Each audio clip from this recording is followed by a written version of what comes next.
Hey gang, Jason here. Welcome to Dogtown. So Dogtown is, let's call it 90% done. Uh, Real close. There's going to be some changes. I think I've talked about that in another video. But I was kind of thinking about things and wanted to take a little bit of a look back on what I would have done just a little bit differently had I had this to do over, because I think at the end of every display, you can kind of see the things you should have done and the things you shouldn't have done. Now, like right now, don't judge it too harshly because one, it's not done, and two, there's way too many pieces of equipment on here right now because I've kind of been getting things out that need customized or have been customized, taking pictures, things of that nature. Just kind of doing that sort of thing. So it's a little bit overcrowded with equipment right now. Plus, it's harvest season, so over there in the Dogtown yard, over off this way, um, and there's combine maintenance and stuff going on. So the first thing I would have done, and I'll just scroll over a little bit, is I would have put this hill with the waterfall and all that in the other corner. So it would have been in the back corner, the corner that the two walls meet.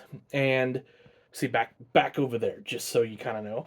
I'll let you kind of get a glimpse over here. I'll just let you keep looking at the waterfall because there's lots of stuff there. Some of my chairs are knocked over right now from moving everything. But the reason being is that's a great backdrop, and I think it really will make for great pictures in the future, but it limits access to the display quite a bit.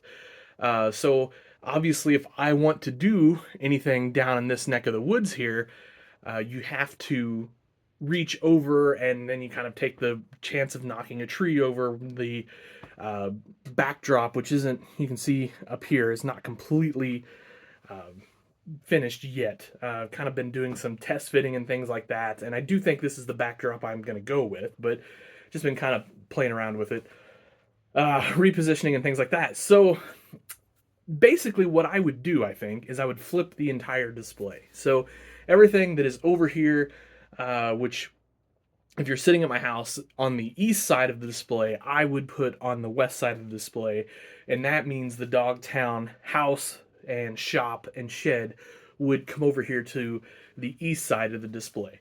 That would give me better access to things, would give me more sight lines for photos and things like that. Plus, it would give me a little bit better backdrop for photos, even though eventually the backdrop is going to go all the way around once this other corner is done, which I'll talk about. That is tip 2. So over on this corner, you can see the backdrop's not installed yet. I mean, I haven't even tested it yet.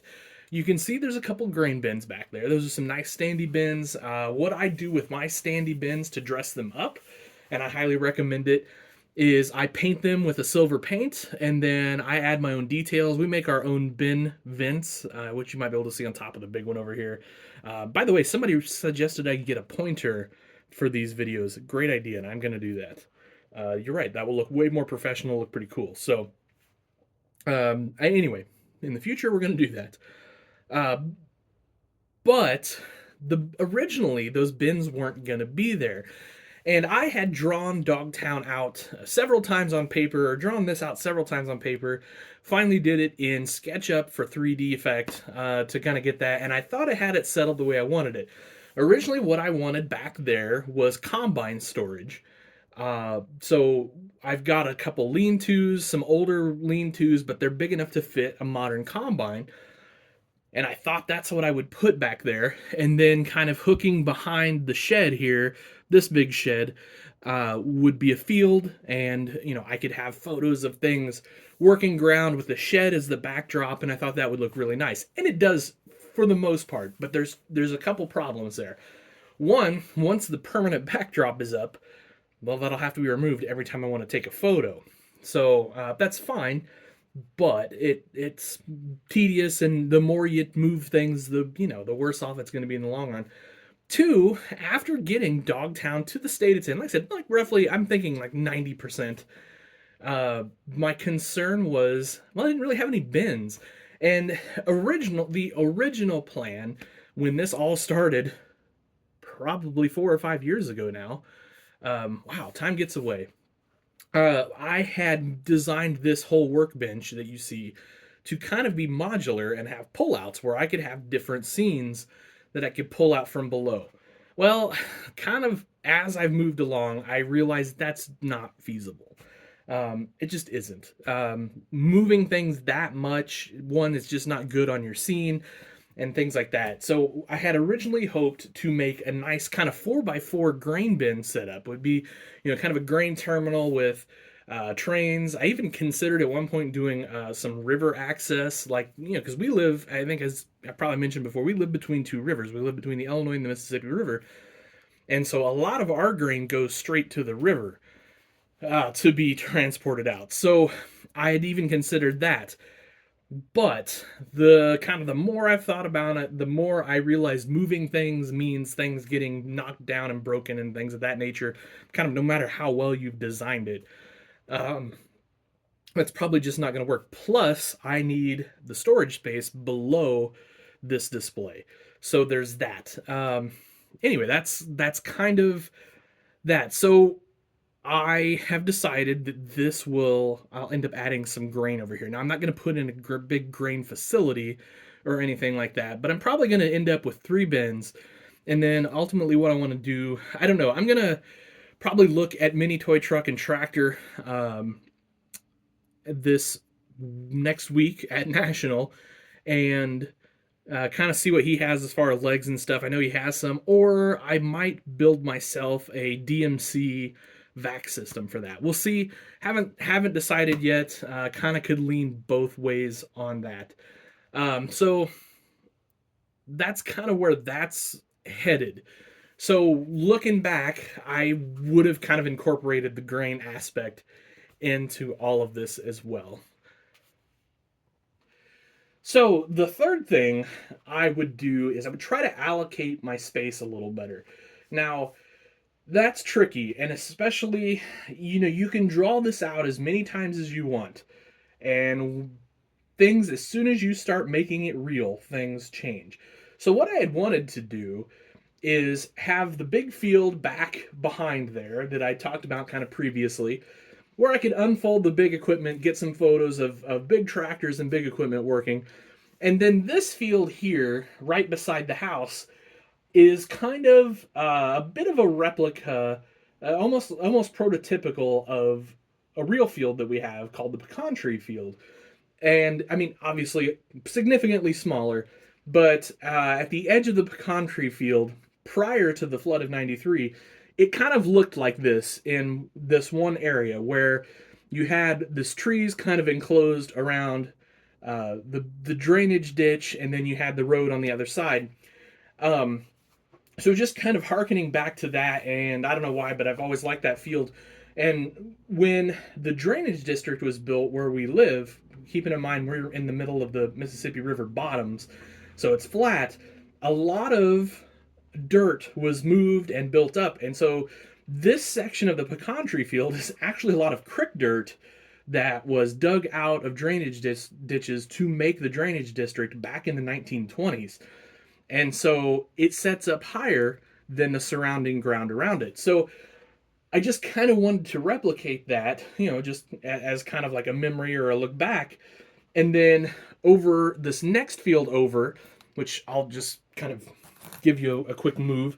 This field, we always called the triangle field, and this also represents a real field, although albeit significantly smaller, that we have down on the farm.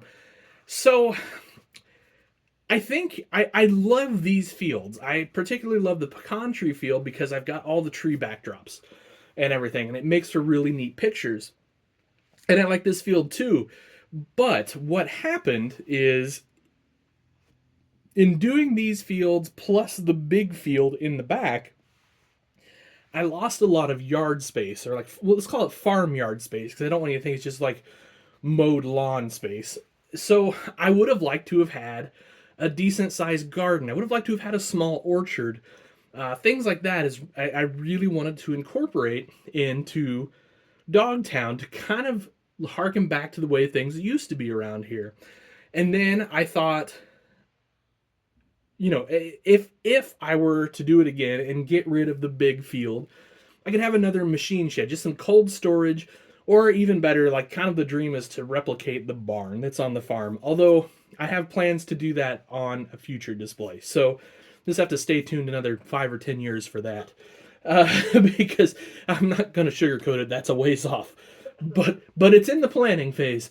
Um, so that's kind of what I would do again, just some rearranging. I still love the concept of Dogtown, and it's going to be fun once I finally get this finished, which will be this winter.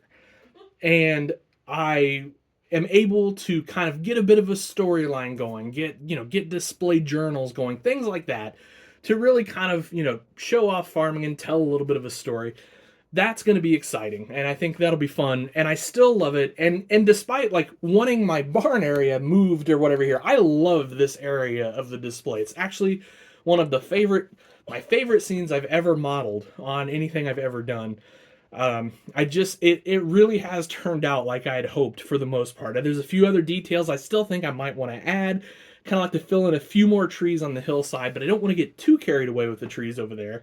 I don't want it to just look like a mass of trees, because that's not really what it looks like in our neck of the woods. So it's more of this. There's a lot of trees, and then you have some rocky outcroppings and things like that. So that's kind of what I'm going for, and that's kind of the changes I would make. Now, my tip, I guess, to you guys, if you're doing this, is just realize that once you get it finished and it's real and it's full size, you're still going to want to do things differently. And it's okay. And you can. There's nothing saying you can't just change things and take your dirt up, take your trees up, take your grass up and do it. But I think you might be better off if you kind of model around the problems you have, learn to live with them, learn to modify, things like that. So, like I said, that's why I'm going to add a grain facility over here, just a small one, just so I can fill that need. And eventually the house here is going to get a small garden, and I do have some apple trees sitting outside the house, things like that. So while it's not going to be the full kind of thing that I wanted it to be, it is going to look nice when it's all said and done. So anyway, that's the things I kind of wish I'd have done differently when doing Dogtown. Hope you liked the video, guys. I appreciate it. Please do the like, share, and subscribe thing. It helps out a whole bunch. Just, trying to get this channel growing, and I think we're on a good path here. So, as always, really interested to hear what you guys have to say down below. Yeah, please leave comments. Love hearing from you. Love interacting with you. And also check us out over on Instagram and Facebook, and we've got more podcasts coming soon, especially after National. I'm going to try to do one before National, like a pre-National podcast. Then we'll hit a post-National podcast as well. And who knows, maybe I can get some interviews taken care of while we're there too. So anyway, guys, that's going to do it. Have yourselves an awesome day. Happy tractor hunting.